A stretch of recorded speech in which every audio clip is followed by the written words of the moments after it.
investing into the products or services that you have. But since there is a recession, we can't say no to that. Has anything changed in Nielsen in terms of, for example, how much you've allocated into research or marketing?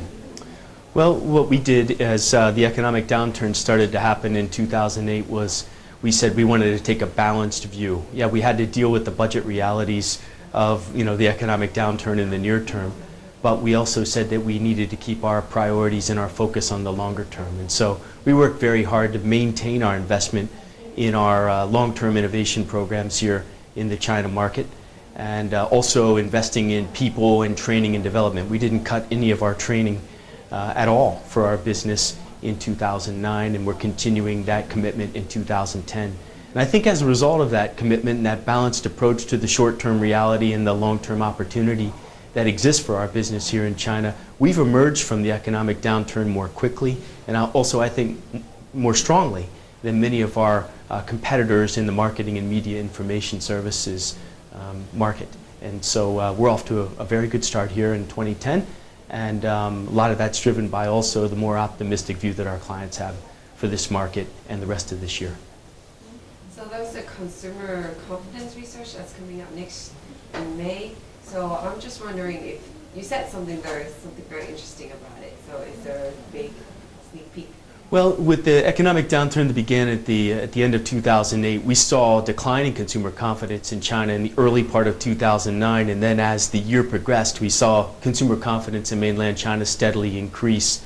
We're going to see that increase continue in the early part of 2010. The interesting thing that we're seeing in the preliminary results we have so far is that what we call the Tier 5 cities, those are the small towns and townships in the more rural areas here in China, are now really starting to show some big increases in consumer confidence. Throughout 2009, as consumer confidence was rebounding in this market, it was driven mostly by the upper tier cities, and the lowest tier cities were being left behind. But now we're seeing them start to catch up. And so it's very interesting. It broadens the base of that improvement in consumer confidence and also the broader economy here in China. Very positive, I think, for the market. I also hear that other media agencies say that China is a huge consumer market. They have a very big potential into growing, growing into a bigger consumer base, more attractive country for other brands to come into China. But nothing have really materialized yet. Is there a reason why? Well, I don't know if I'd go so far as to say nothing's materialized yet, but I think that there's still a lot of the opportunity that's developing here in China. Let's say in the early part of this decade, a lot of companies were getting tremendous growth in this market simply by expanding distribution for their product, pushing into new cities, new provinces, getting their product into more retail outlets. So that was really the key driver of growth. It was sales-driven growth or distribution-driven growth. There's still some of that left for many brands in the market, but increasingly what's becoming more and more important is marketing.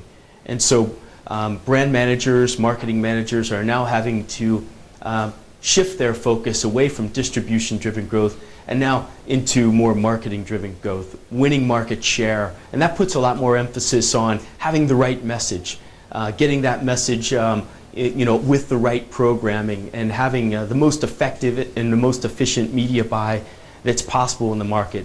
And we'll start to see that be a little bit more of the battleground between the winners and the losers in this market. That hasn't been the case so much in, say, the past 5 or 10 years in China. Increasingly, though, it's who does well in some of those marketing decisions that'll define the winners and losers here.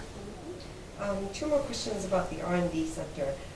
Besides China, maybe it won't happen or it will happen, but are there any potential countries that you can think of that's suitable for this? Yeah, there's a number of great candidates. India is an obvious candidate. We're at the Nielsen company putting almost as much emphasis and focus on India as a market right now as we do in China. And it's as diverse and as vast a market with almost as much growth opportunity as China does. And so it's an obvious candidate to suggest. So that's the one I would put forward. And one more. I wanted you to clarify you saying, because Nielsen offers a lot of different services, why don't you just roll it out that way than having an R&D center or renaming it as, you know, a division by itself? I'm not sure I understand your question. How do you say?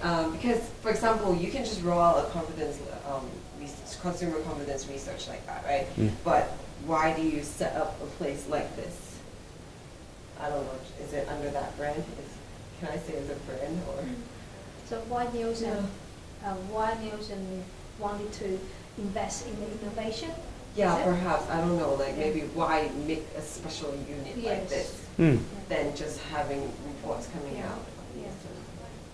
Well, I think there's a couple of reasons. One is this is symbolic of our commitment to this not just being a theme or a program for 2010, but really for the next 10 or 20 or 50 years here in China. And it sends that message to our Nielsen employees, first of all, my colleagues in the Nielsen business.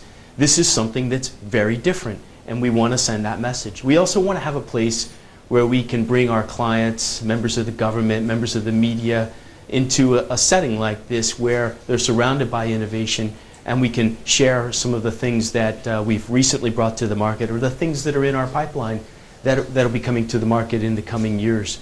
And so having an appropriate setting for something like that, I think, is very important.